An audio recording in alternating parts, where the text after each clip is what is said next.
आज के सेशन में आपका स्वागत है। आज हम जिस रासायनिक अभिक्रिया पे बात करने वाले हैं वो रासायनिक अभिक्रिया है कोल्बे श्मिट अभिक्रिया। आइए जानते हैं कोल्बे श्मिट अभिक्रिया क्या होती है।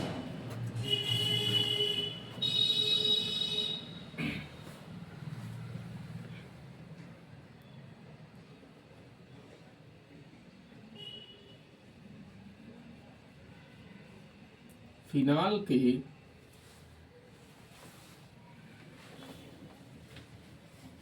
सोडियम लवण, जिसे हम क्या बोलते हैं, सोडियम फिनॉक्साइड,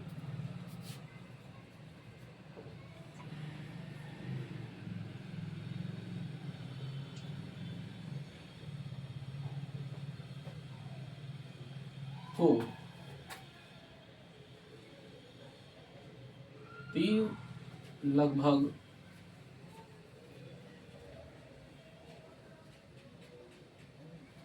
400 केल्विन ताप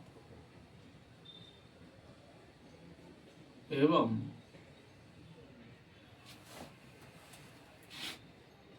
3 से 7 वायुमंडल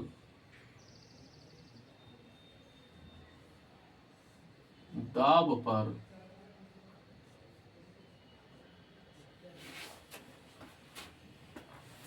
कार्बन डाइऑक्साइड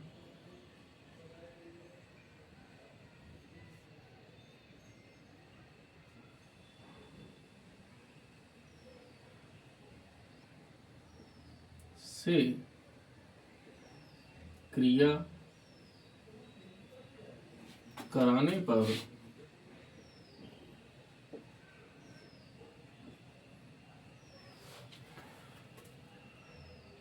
आर्थो स्थान पर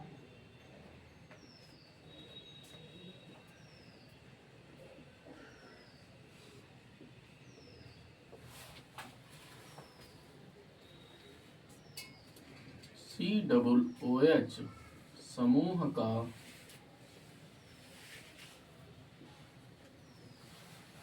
प्रवेश हो जाता है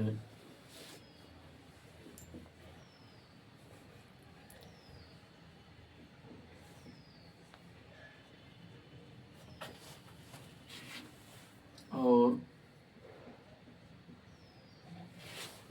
सोडियम सैलिसिलेट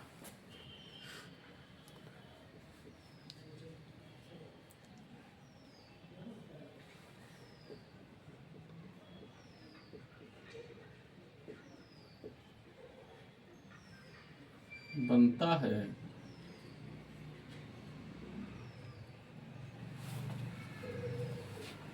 जिसके अम्लीकरण से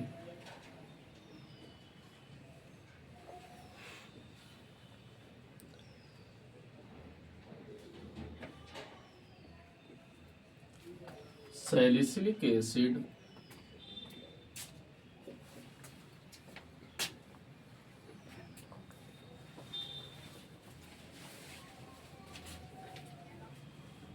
प्राप्त होता है।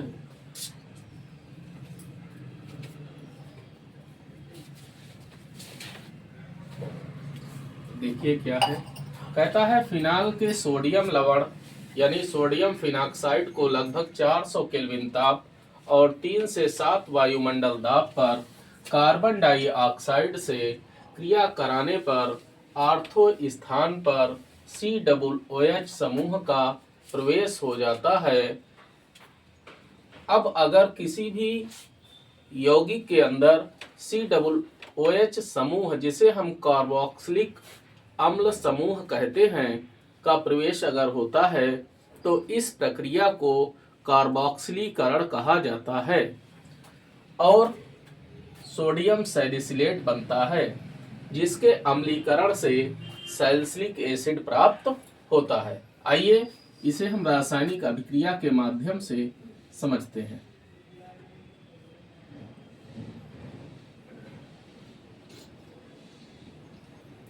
ये है फिनाल का। अब इसका हाइड्रोजन हटा दीजिए, यहाँ पे सोडियम बिठा दीजिए। तो ये हो गया फिनाल का सोडियम लवण, जिसे सोडियम फिनॉक्साइड कहा जाता है।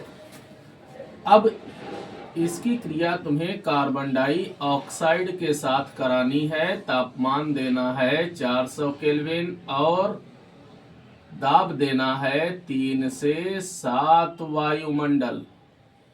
एटीएम का मतलब एटमॉस्फेयर, वायुमंडल। तो क्या होगा, ये जो CO2 है भाई, जिसकी संरचना क्या थी, C double bond O double bond O, ये थी। ये इस संरचना को बदलकर जो इसका ये वाला, चाहे डबल बॉन्ड रख लो, ये सिंगल कर दो, चाहे ये डबल रख लो, ये सिंगल कर दो, मतलब एक जो पाई बंध है वो टूट जाता है। तो ये COO समूह बनता है, ठीक है। और यहां पर एक हाइड्रोजन बैठा हुआ है, तो इस हाइड्रोजन को ये अपने साथ में जोड़ लेता है। कार्बन की ये वैलेंसी खाली है, इस वैलेंसी के साथ में ये यहां से जुड़ जाता है। बात समझ में आई। फिर क्या होता है, फिर ये जो हाइड्रोजन है ये रिप्लेस हो जाता है इधर OH के साथ में, यहाँ OH बनाता है और सोडियम इसके साथ में जुड़ जाता है। तो क्या होता है,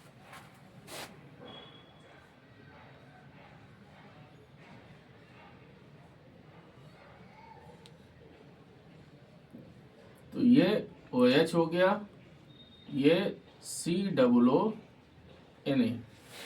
आर्थो स्थान, यहाँ पे जुड़े तो आर्थो, इधर जुड़ जाए तो आर्थो, यहाँ पे जुड़े तो मेटा, यहाँ पे जुड़े तो पैरा। समझ में आई बात। अब इसका अम्लीकरण हो जाता है। अब अम्लीकरण के लिए आप तनु हाइड्रोक्लोरिक अम्ल ले लीजिए।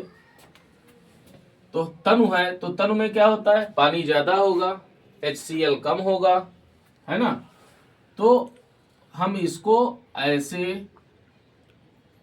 भी लिख देते हैं, कुछ बुक्स में आपको ऐसे मिल जाएगा, इस टाइप से लिखा हुआ। जो आपकी NCERT की सरकारी जो बुक है उसमें ऐसे लिखा हुआ मिलेगा। बात एक ही है, कोई अंतर नहीं है। तो क्या हो जाता है,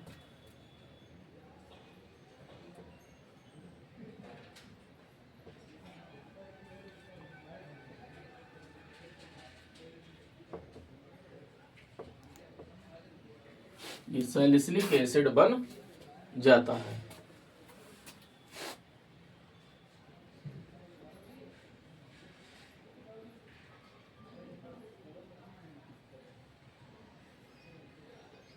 सैलिसिलिक अम्ल, या हम इसे क्या कहते हैं, ortho hydroxy benzoic acid, ortho hydroxy benzoic acid.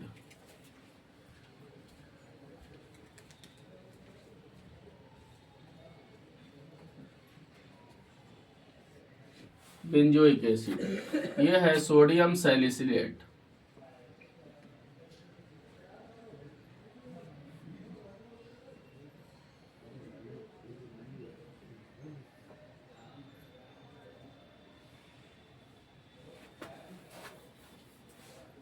यह है सोडियम फिनॉक्साइड।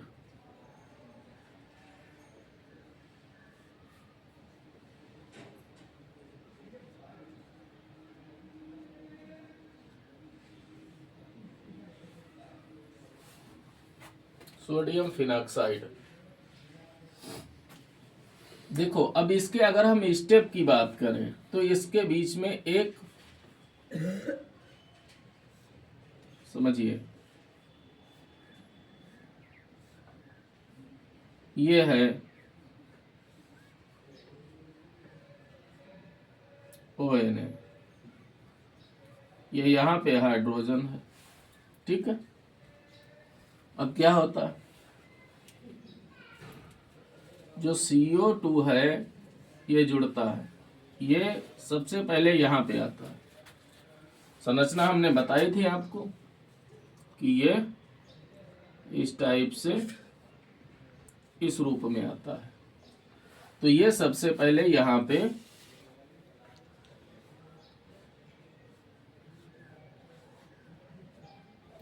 OCOONA, ये हाइड्रोजन यहाँ रहता है, ठीक है।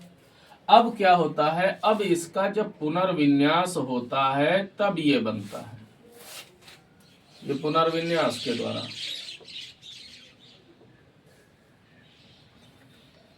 पुनर्विन्यास के द्वारा तो उसमें क्या होता है, ये यहां से ये जो समूह है ये यहां से हटता है और ये यहाँ पे आ जाता है ऑक्सीजन के साथ, ये यहाँ पे आ जाता है और ये सोडियम सैलिसिलेट का निर्माण करता है। इस प्रकार से यह अभिक्रिया संपन्न हो जाती है। ध्यान से देख लीजिए, महत्वपूर्ण अभिक्रिया है, अक्सर बोर्ड एग्जाम में पूछी जाती है। फिर देख लीजिए, फिनाल के सोडियम लवण यानी सोडियम फिनॉक्साइड को लगभग 400 केल्विन ताप एवं 3 से 7 वायुमंडल दाब पर कार्बन डाइऑक्साइड से क्रिया कराने पर आर्थो स्थान पर COOH समूह का प्रवेश हो जाता है और सोडियम सैलिसिलेट बनता है, जिसके अम्लीकरण से सैलिसिलिक एसिड प्राप्त होता है। यह आपकी रासायनिक अभिक्रिया है। ओके, तो मैं इसे मिटा देता हूं। आपके पास अगर नहीं लिखी है तो आप अपनी कॉपी पे उतार लीजिए इसे। धन्यवाद।